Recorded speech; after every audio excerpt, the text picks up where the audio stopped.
Chapter 1: The Perfect Therapy Room, Dr. Alara Vane did not believe in endings. To her, every story was a loop of behavior, every wound just a new starting point for reconstruction. As Alara prepared to close the door on a 20-year career in criminal psychology, she knew she needed a meaningful conclusion, a stopping point defined by absolute success, and that absolute success had a name. Ethan Vance. Alara's therapy room within the prison did not resemble any other. The walls were not cold white but pale beige, creating a false sense of peace. An Italian leather sofa was placed opposite a single armchair upholstered in deep blue velvet, separating the healer and the healed with a distance that was both respectful and challenging. There were no bars, no guards standing watch. Safety was ensured by a bulletproof glass wall, and Alara's absolute faith in her judgment of human nature. Today was the 27th session. The last one. Ethan Vance walked in. At 35, Ethan possessed a terrifying composure. He wasn't physically large, but his presence was an invisible weight. His dark brown hair was neatly trimmed, his orange prison jumpsuit perfectly pressed. His eyes were not containers of guilt, but vessels for analysis. "Good morning, Dr. Vane," Ethan said. The sound from his throat always steady, low, and never trembling. "Good morning, Ethan. Please, have a seat." Ethan sat on the leather chair, his posture impeccably straight. He was consistently the most exemplary, most composed of her patients. "You know, today is our final session. At least in this room," Alara began, her voice soft. "Practice to melt the defenses of the most rigid souls. The parole board meets on Thursday. With my testimony and yours, I believe we will succeed." Ethan nodded slightly. "I owe you a great deal, Alara." Alara frowned slightly. Ethan always addressed her by her first name in the therapy room, a boundary she allowed to cultivate an unofficial relationship of trust. But today, that tone held something different, an unnecessary intimacy, like a declaration of ownership. "You owe me nothing, Ethan," she gently countered. "We are partners. You worked hard. You faced what happened. You truly understood that moment of impulse. That is the cure." Ethan's case was a tragedy of emotional eruption. An argument with his manager over salary escalated into an assault with a heavy object. The manager died. Ethan was sentenced to 6 years for manslaughter with mitigating factors. "A moment of impulse," Ethan repeated, his finger tapping lightly on his thigh. "Do you know what the scariest thing about that moment was, Alara? It wasn't the rage. It was the silence immediately after. The absolute stillness once I realized what I had done. Like a play that ended too abruptly." Alara Vane leaned forward, intrigued. This was exactly what she sought, deep understanding of the consequence of action. "It's the feeling of isolation," she whispered. "You detach yourself from the act. It's the mind's defense mechanism against horror." Or, Ethan leaned back, his gaze meeting hers directly. "Is it the surprise that it didn't feel bad like people say? Instead, it felt ... orderly. Everything afterward was clean, neat. Death is the ultimate rearrangement of order." Alara took a deep breath. A line had been slightly crossed. This was what she had prepared for. That is the thought process of a psychopath, Ethan. And you are not a psychopath. You felt guilt. You cried in our 15th session. Tears are evidence of a conscience. Ethan Vance smiled. That smile was what had cost Alara the most time. It was a warm, genuine smile, but always lacking a certain light in his eyes. It was like the smile of an actor rehearsing perfectly in the mirror. "I cried because I hurt you," Ethan said, his voice soft, full of remorse. "I made you believe I was a conscienceless monster, and I knew that disappointed you." She shook her head. "You cry for yourself, Ethan, And the fact that you can manipulate others doesn't overshadow the truth that you are capable of affection. He shrugged. Perhaps. Or perhaps I learned that to be free, I needed to create a version of myself that you could love. The room fell silent. Alara sat up straight. He was always one step ahead of her in this game. He was always self-aware of his performance, and by doing so, he made the performance more genuine to her. And is that version real? She challenged. It is real to you, Ethan replied without hesitation. And that's what matters. You are my door. I needed you to believe in my redemption. And I succeeded. Ethan stood up. This was a severe breach of protocol, but Alara did not move. He stepped closer. The leather sofa she sat on was lower than his chair, placing him in a superior position. How confident were you, Alara? Ethan leaned down, his voice a lover's whisper. You examined all the files. I had an abusive childhood. I suffer from anxiety disorder. I had an explosive moment of pent-up rage. Everything was perfect. You found the first face you needed to see. He paused, the distance between his face and hers only a few inches. He reached out and touched her cheek, an unprofessional, unforgivable gesture. Alara had to fight not to flinch. But did you ever wonder, he whispered, if there was a second face? A face with no traumatic past. Just emptiness. Someone who simply enjoys creating an ending.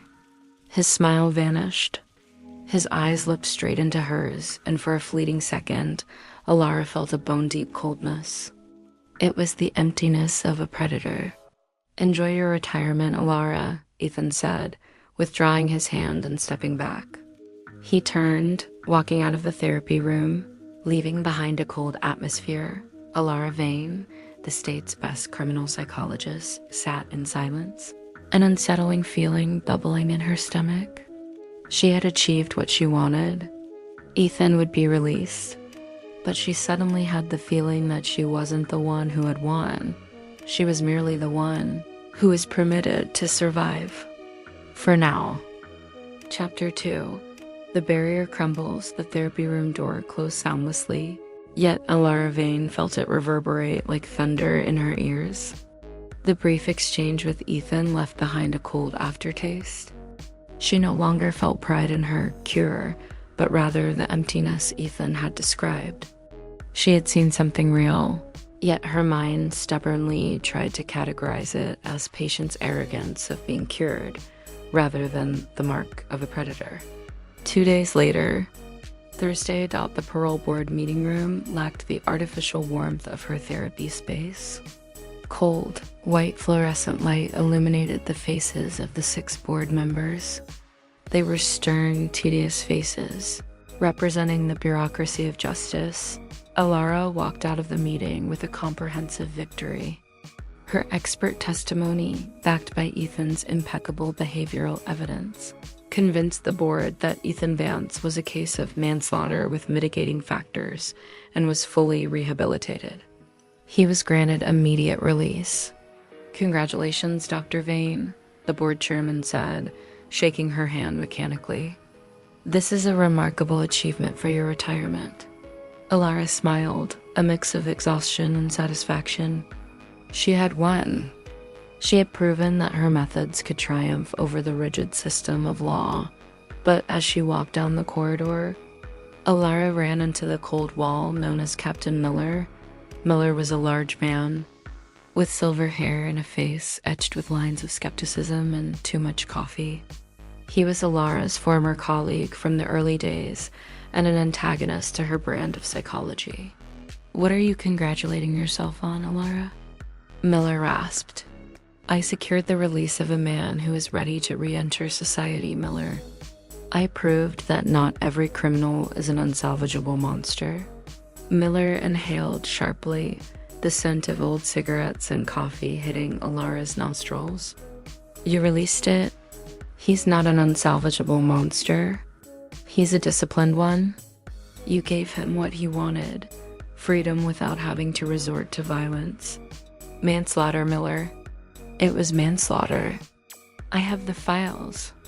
Alara felt irritation rise. Files, Miller spat out as if the word were dirty. I've been watching Vance, or whatever damn name he's using, since he got here. Not one slip-up.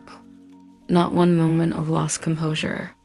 He read you like a textbook, and you, arrogant Dr. Vane, were so confident in your ability to read people that you didn't see the second face he was wearing. Miller stepped closer, lowering his voice. You know better than anyone. The smartest ones construct a perfect tragedy narrative to cloak their perfect emptiness. I hope I'm wrong, Alara, but if you're wrong, the price won't just be your reputation. It'll be a life. He turned and left, leaving Alara alone with her newly achieved success and a tiny, yet solid, seed of doubt beginning to sprout in her mind. Over the next 3 days, Alara focused on closing down her private practice. The office was a repository of humanity's darkest secrets, countless notebooks filled with notes, old cassette tapes, thick folders on domestic violence, antisocial personality disorders, and serial murderers. She felt exhausted, not from the work, but from the performance. For 20 years, she had to wear the mask of infinite empathy, relentless intellect, and absolute faith in the possibility of healing. Now, retirement brought release. She could take off the mask dot as she moved to the oldest set of files, a set sealed by the police. Alara paused. It was the file on the architect, the killer she had helped the police track for 10 years but never caught.